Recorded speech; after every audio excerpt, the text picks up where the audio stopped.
Finally, after campaigning on a promise to bring a swift end to the war in Ukraine, Donald Trump is now expressing growing frustration with Vladimir Putin's refusal to agree to a peace deal. And perhaps that's why Trump has now announced that he will be sending the Patriot air defense systems, the interceptor missiles, to Ukraine. But is there more to that decision than meets the eye? I delve a little deeper.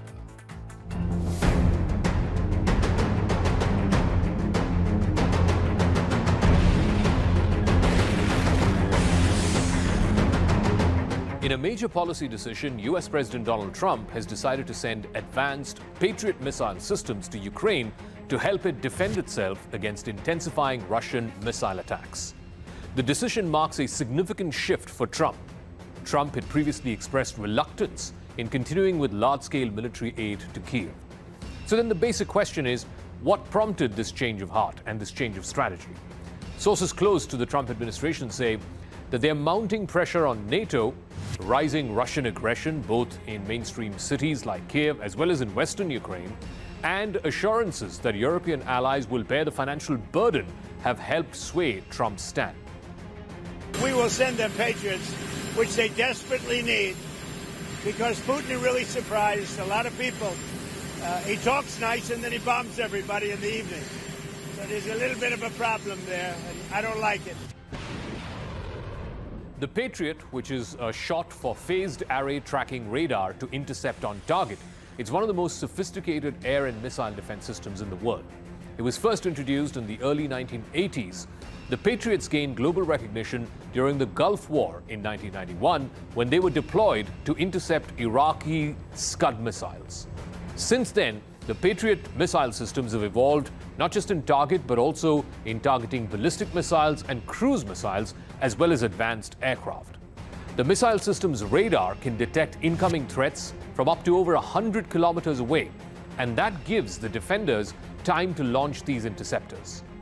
For Ukraine, which is grappling with waves and waves of Russian missile and drone strikes on its cities, the Patriots could be a game changer, particularly when it comes to protecting big cities like Kyiv as well as other critical urban infrastructure. Trump's agreement also hinges on NATO sharing the cost of sending these Patriots to Ukraine. He has claimed that Europe must pay its fair share, and he's also reportedly negotiated a deal where Poland and Germany will fund the bulk of the deployment of the Patriots and their maintenance. This allows Trump to maintain his America First fiscal narrative while at the same time still responding to the geopolitical urgency in Eastern Europe and the urgency with which Ukraine needs these missile batteries to defend itself. But all of this was boiling over for a number of weeks now. Trump unleashed weeks of frustration with President Vladimir Putin of Russia over what he described as meaningless gestures towards peace. This came just days after Trump said that the United States would resume sending ammunition, but at that time he said it was defensive ammunition to Ukraine to try and help it fend off Russia's invasion. Trump's remarks were the harshest that he's made towards Putin since he was first elected as president in 2016. This also comes as an abrupt change in public posture towards Russia after months of failing to forge peace. This was a conflict that Trump, when he was on the campaign trail, had boasted he could end in a single day. Now he's going to be close to 6 months in office, and the war is simply increasing in scope and ambit, not moving towards a ceasefire. I'm not happy with Putin. I can tell you that much right now, because he's killing a lot of people. And a lot of them are his soldiers and their soldiers, mostly. And it's now up to 7,000 a week, and I'm not happy with Putin. We get a lot of bullshit thrown at us by Putin, for you want to know the truth. He's very nice all the time, but it turns out to be meaningless. The US president's disillusionment with his Russian counterpart, along with more positive recent interactions that he's had with President Volodymyr Zelensky of Ukraine, have appeared to be driving his decision to resume sending some air defense interceptors as well as precision-guided missiles to Ukraine. It's unclear, though, how quickly the initial tranche of these weapons, which was held up in Poland, will be arriving in Ukraine. But the decision to release these ammunition were cheered in Ukraine, which has suffered major Russian air attacks over the last few weeks. The decision came shortly after a phone call between Trump and Putin a few days ago. Trump has been growing increasingly frustrated with Putin in recent weeks. Advisors have been saying that he believes that Putin is stringing him along. At the end of May, Trump had indicated to reporters he might impose new sanctions on Russia, only to turn away from that. Meanwhile, there are now reports of a new bill being shepherded by Republican lawmaker Lindsey Graham, in which countries that trade with Russia and import Russian oil will be penalized.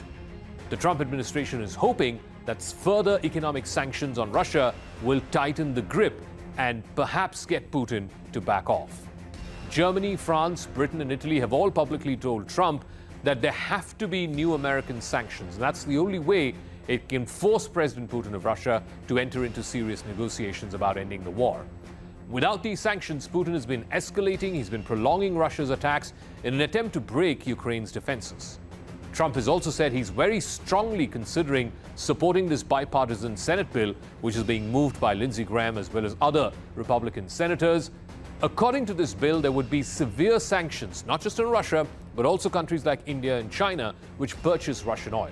They're hoping that collective global pressure of countries of influence will actually get Russia and Putin to back off.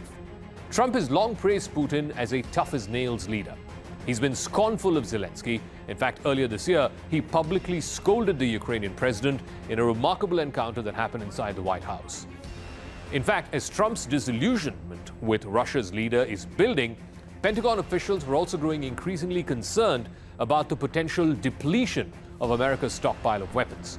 Remember, America had supplied Israel with weapons. It has also used weapons in its attacks against Iran. And there were concerns among top U.S. generals that some American bases in the Middle East could be targeted, particularly if America joined in Israel's war against Iran.